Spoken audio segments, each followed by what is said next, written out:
दोस्तों, प्रेगनेंसी के दौरान खुद का ख्याल रखना बहुत ज़रूरी हो जाता है। अगर आप प्रेगनेंसी के दौरान कमज़ोरी महसूस कर रहे हैं और आप दवाइयाँ नहीं खाना चाहते हैं, तो ये घरेलू नुस्खा आपके लिए असरदार साबित हो सकता है, क्योंकि इस खास वीडियो में हकीम सुलेमान खान साहब बता रहे हैं उन महिलाओं के लिए जो प्रेग्नेंट हैं, जिन्हें कमज़ोरी महसूस हो रही है, तो वो क्या कुछ घरेलू नुस्खा अपना सकते हैं। प्रेगनेंसी में कमज़ोरी अगर महसूस होती है तो ये समझ लें कि जब आप प्रेग्नेंट नहीं थे तब आप एक जान थे, और प्रेगनेंसी के बाद आपके अंदर एक जान और मौजूद है जिसकी तमाम डाइट की जिम्मेदारी, खुराक की जिम्मेदारी आपकी है। और आपको अपने खाने पीने पर बहुत ज़्यादा तवज्जो देनी चाहिए। देखिए, औरत जो खुराक खाती है उससे खून बनकर वो उस प्रेगनेंसी, उस बच्चे को पहुंचता है जो आपकी कोख में पल रहा है। तो आप ऐसे जूसेस, ऐसे फ्रूट खाएं जिनके रंग लाल यानी सुर्ख होते हैं।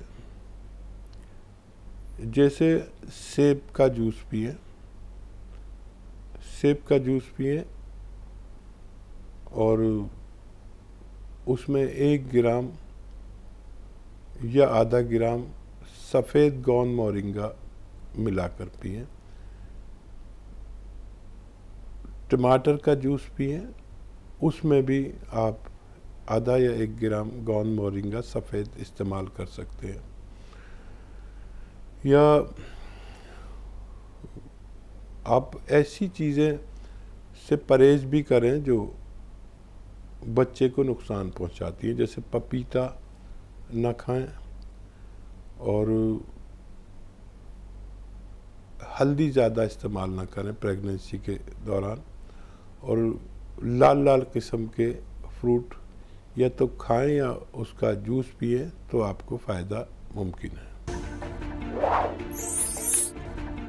ऐसे ही तमाम बीमारियों के असरदार घरेलू उपायों को जानने के लिए आप हकीम सुलेमान जी के इस वीडियो को अंत तक जरूर देखिए, और ज्यादा जानकारी के लिए हमारे YouTube चैनल हकीम सुलेमान पर जरूर आएं।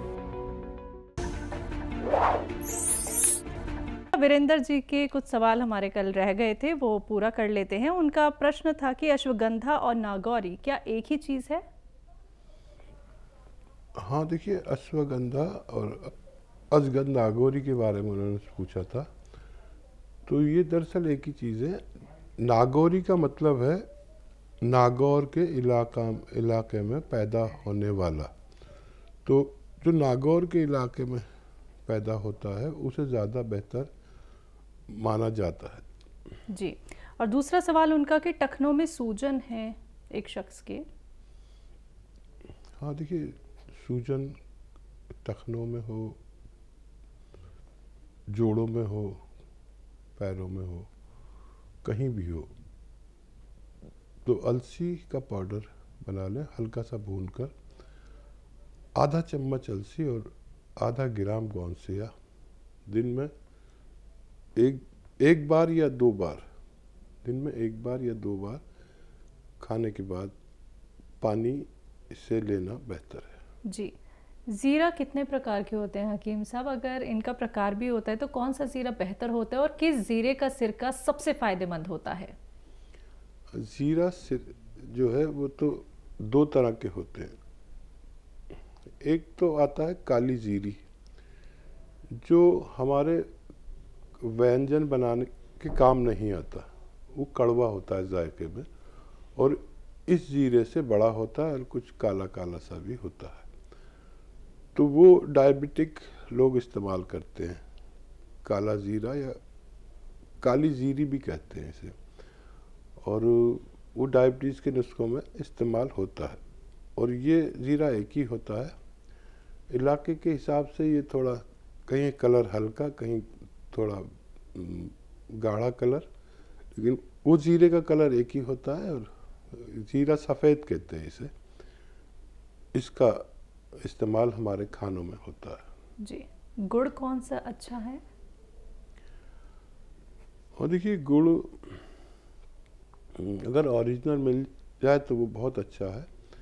एक आती है खांड, आपने पूछा था राब अच्छी है, राब से खांड बनती है, जो जैसे गुड़ का पाउडर हो ना, ऐसी होती है वो। मैं भी यूज़ करता हूँ कभी कभी, और उसकी चाय या कुछ, कभी मैंने आपकी गांव गया तो काफ़ी बार मैंने उसकी चाय पी। तो खांड जो है वो पेट को बहुत अच्छा रखती है।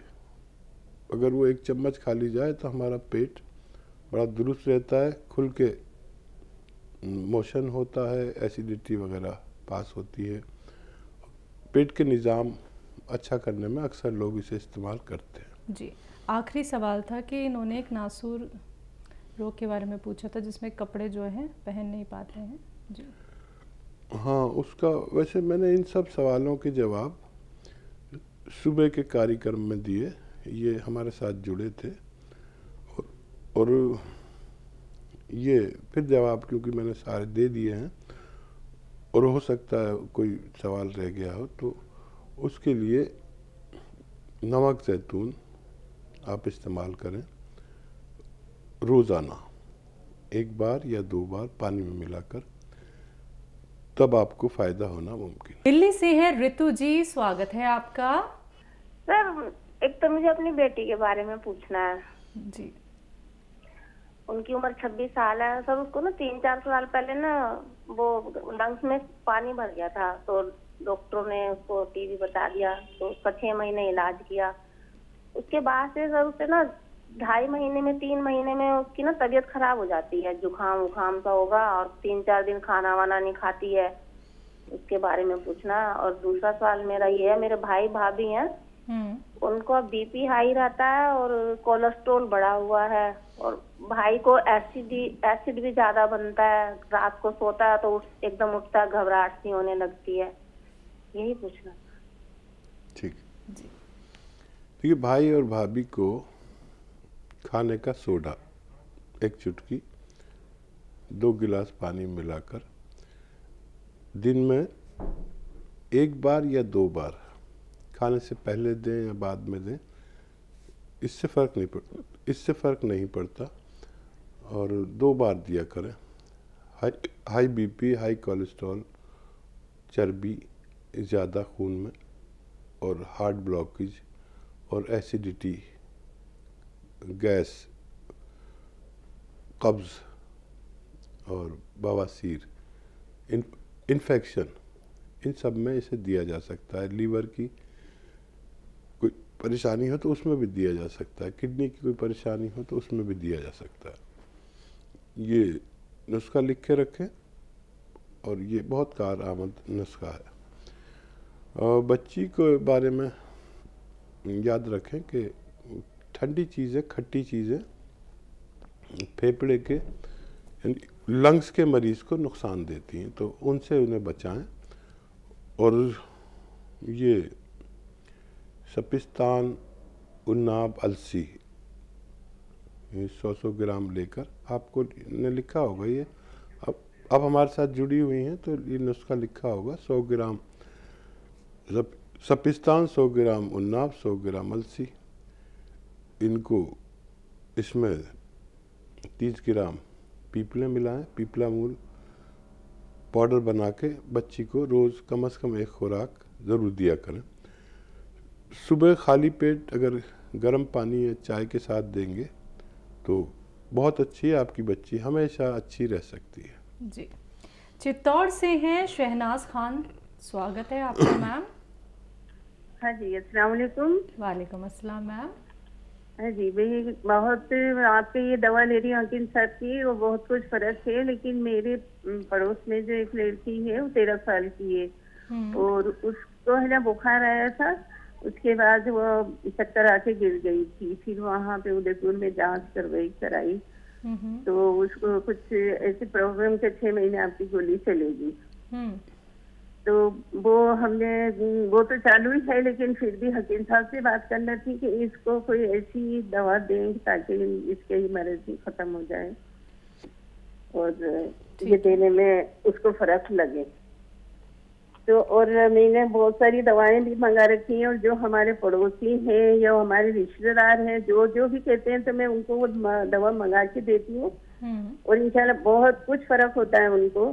तो मैं हकीम साहब का भी बहुत बहुत शुक्रिया अदा करना चाहती हूँ कि माशाल्लाह बहुत कुछ अच्छे हो रहे हैं, और इंशाल्लाह हमारे जो हस्बैंड को जो यूरिक एसिड थी उनको भी बिल्कुल सही हो गए। लेकिन उस लड़की का मुझे आप दवा बताइए। जरूर। चलो शुक्रिया। जज़ाकल्लाह। सलामत रहें। बच्ची की फिक्र मैं समझ सकता हूँ, एक माँ को कितनी बच्ची की फिक्र हो सकती है। वो कोर्स ज़रूर पूरा करें जो डॉक्टर्स ने उनको चला रखा है, उसे बिल्कुल न रोकें। और अलसी तो आप जानती ही होंगी, इसको 200-300 ग्राम लेकर हल्का सा भून लें और साफ भी कर लें। कंकर पत्थर भी बहुत मिलाए थे बेईमान लोग, और इसका पाउडर बना के रख लें। और चाहें तो इसको आप जितनी अलसी है उतने ही शहद में मिलाकर रख दें, तो ये महफूज हो जाती है, 3-4 साल तक ख़राब नहीं होती।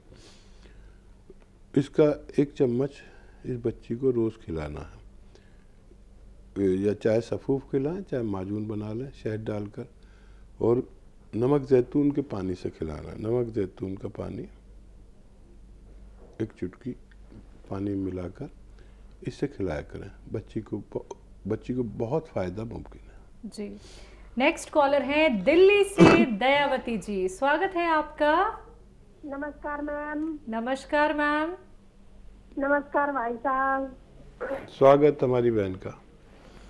हाँ देखिए भाई साहब, आपको हम कितना याद करते हैं, आपको सुबह भी और अब भी इसकी आती रहती है जी। हम इतने याद करते हैं कि कितनी परेशान करने लगी है इसके आपको। आप कैसी हैं बताइए। हाँ ठीक हूँ भाई साहब। और मेरे 2-3 क्वेश्चन भी है भाई साहब। ये बताओ, एक है 40 साल की मरीज भाभी है मेरी गांव में, उनका जो ये कालजा है ना जिधर ये ऊपर सूजन आ रही है और खुजली हो रही है पूरे शरीर में, और नींद ना आती, सिर में बहुत दर्द रहता है, और मतलब फीवर आया रहता 24 घंटे उनको, नींद नहीं आती। तो ये 2-3 नुस्खे है भाई साहब। एक मैंने नुस्खा भी बनाया अपनी तरफ से, जो मैंने सफेद मिर्च पूछी थी ना आपको, व्हाइट वाली, वे 20 ग्राम, और 150 ग्राम धागे वाली मिश्री, और 150 ग्राम बादाम, और 150 ग्राम सौंफ। भाई साहब मैंने ये आँखों के लिए बनाई है, जो थोड़ा सा आँखों में जाड़ापन सा दिख रहा था ना, वो 1 चम्मच गर्म दूध के साथ ली है, तो इससे काफी आराम है। तो आप इसका अनुभव करके मेरे को बताना कि ये ठीक है। हाँ, उनको नमक ज़ैतून दें 1 चुटकी, दिन में 2 बार 1-1 चुटकी पानी मिला के। और कलेजा लीवर कोई कहते हैं, कलेजी या कलेजा या लीवर एक ही चीज़ है। लीवर ठीक होगा तो वो पूरी अच्छी हो सकती है, और उनका जी मचलाना भी अच्छा हो सकता है जी। आँखों के लिए एक नुस्खा बनाया इन्होंने जी। हाँ, वो मैं उसका जवाब दूंगा आपको तजर्बा करने के बाद। अब तो हमारी बहन भी तजर्बा करने लगी, और उम्मीद है कि ये और ज़्यादा लोगों की सेवा करेंगे।